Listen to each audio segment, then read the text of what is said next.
పార్థు గారు, మనోహరిని లవ్ చేస్తున్నారా? వాట్? నేను మనోహర్నా? No no. మీరు మనోహర్ గారిని చూడటం మేము చూసాం సార్. అది నిజం చెప్పండి. మీరు ముందే ఎక్కడో మనోహరిని చూసి లవ్ లో పడిపోయి కేస్ వంకతో ఇక్కడికి వచ్చారు కదా? లేదు మిస్ అమ్మా, నేను ఇక్కడే మనుని చూసి ఇంప్రెస్ అయ్యాను. Love at first sight. అంటే మీరు మనోహరిని ప్రేమించడం నిజమన్నమాట. ఇంత దాకా వచ్చాక మీ దగ్గర దాచడం ఎందుకు మిస్ అమ్మా? నేను ఇంతవరకు చాలా మంది అమ్మాయిని చూశాను, కానీ ఎవరూ నాకు నచ్చలేదు. మనోహర్ని చూసిన తొలి చూపులోనే తన ప్రేమలో పడిపోయాను. పెళ్ళంటూ చేసుకుంటే తననే చేసుకోవాలనిపించింది. అప్పుడే పెళ్లి దాకా వెళ్ళిపోయారా సార్? మేమిద్దరం మేడ్ ఫర్ ఈచ్ అదర్ లా ఉంటాం కదా రాథోడ్. ఏంటి మిస్ అమ్మా, సునామీతో షేక్ హ్యాండ్ ఇస్తానంటున్నాడు? చెప్పానుగా రాథోడ్, కొంతమంది సాహస వీరులుంటారు. కానీ మనోహర్ సాగర కన్య కాదు, విషకన్య. మీరేదో మాట్లాడుకుంటున్నారు? మీకు మనోహరి మంచి చాయిస్ పార్థు గారు, కానీ తను కాస్త మూడి. పర్వాలేదు, నేను ఫన్నీ. తను కోపిస్తే కూడా నేను అడ్జస్ట్ అవుతాను. అప్పుడప్పుడు తను వైలెంట్ అవుతుంది. అప్పుడు నేను సైలెంట్ అవుతాను. ఎలాగైనా మనోహర్ గారిని పెళ్లి చేసుకోవాలని ఫిక్స్ అయిపోయారన్నమాట. కానీ ఆల్రెడీ ఆవిడకి పెళ్ళయి డైవర్స్ లాంటివి తీసుకొని ఉంటే? ఏంటి? మను డైవర్సీనా? కాదు కాదు పార్థు గారు, రాథోడ్ ఊరికే చెప్పాడు. ఏం లేదు సార్, అసలు మీరు ఎలా రెస్పాండ్ అవుతారా అని చెప్పా. మను లైఫ్ లో ఏమున్నా సరే తను నా లైఫ్ లో ఉండాలి. అబ్బా అబ్బా అబ్బా, ఏం చెప్పారు సార్. కానీ ఈ విషయం మనుకి ఎలా చెప్పాలో నాకు తెలియడం లేదు. ఆ విషయం మాకు వదిలేయండి. మీ ఇద్దరిని కలిపే బాధ్యత మా ఇద్దరిది. అవసరమైతే ఆయన కూడా ఒక చేస్తారు. థ్యాంక్స్ మిస్ అమ్మా, మీ వల్ల నేను ఇంటివాన్ని అయితే నాకు హ్యాపీ.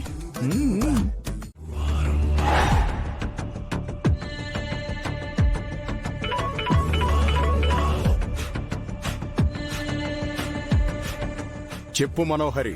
ఒక్క అవకాశం ఇవ్వమని అడిగావు కదా, ఈ రోజు అది నీకు దొరకబోతుంది. నేనా ఇంట్లోకి రావచ్చా?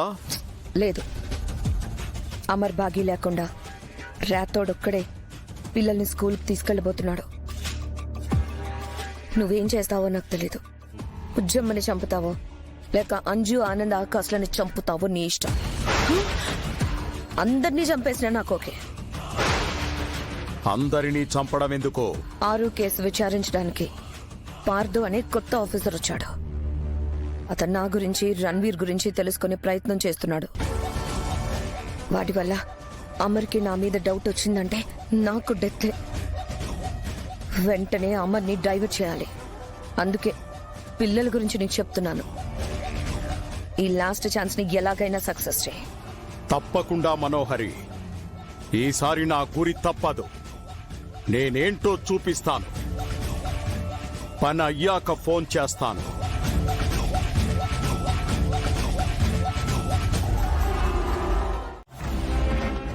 మనోహరి, నీకొక విషయం చెప్పాలనుంది. చెప్పనా?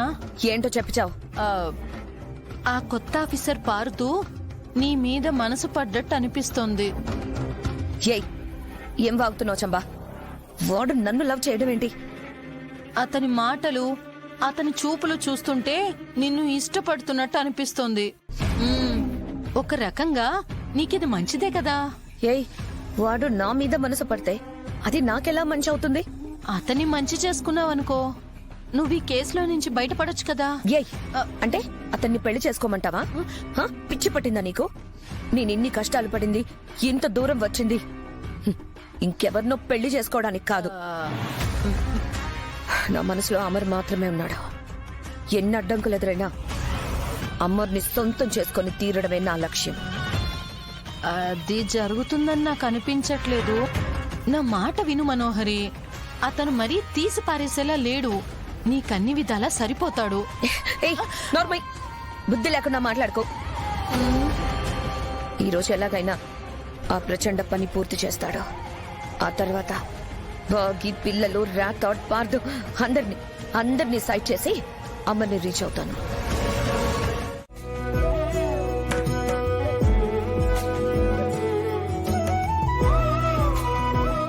స్కూల్ కి వెళ్ళడానికి మీకు ఉత్సాహం ఏంట్రా బాబు? స్కూల్కి ఎవరైనా ఉత్సాహంగానే వెళ్తారు, నువ్వు తప్ప. రే ఆకాష్, పెద్దయ్యాక నువ్వేమవుతావు? నేను డాడీ లాగా పెద్ద ఆర్మీ ఆఫీసర్ అవుతాను. మరి నువ్వేమవుతావు? నేను గేమ్ డిజైనర్ అవుతా. మంచిగా ఆడుతూ డబ్బులు సంపాదిస్తా. మరి నువ్వేమవుతావు బుజ్జమ్మ? నేను అమ్మలాగా టీచర్ అవుతాను. నువ్వు సూపర్ బుజ్జమ్మ. నీ సంగతి ఏంటంజు? నేనేమి అవ్వనురా. ఏమైనా అవ్వాలంటే బుర్రలో తెలివి, గుండెల్లో ధైర్యం, చేతుల్లో సత్తా ఉండాలి కదా. రాథోడ్, నువ్వు ఫాస్ట్ గా డ్రైవ్ చేస్తున్నప్పుడు నీ పొట్ట మీద పని చేస్తే ఎలా ఉంటుంది? ఆ, ఆ, వద్దులేమ్మా, అలాంటి ప్రయోగాలు ఏం చేయకు. కదా, నా మీద సెటర్లు వేయడం ఆపి డ్రైవింగ్ సంగతి చూడు. అయినా ఏదో ఒకటి సాధించడంలో ఏం గొప్ప ఉంది? ఏ పని చేయకుండా హ్యాపీగా ఎంజాయ్ చేయడంలోనే థ్రిల్ ఉంది. ఆహా. నువ్వు అందుకే పుట్టావే. హ్మ్?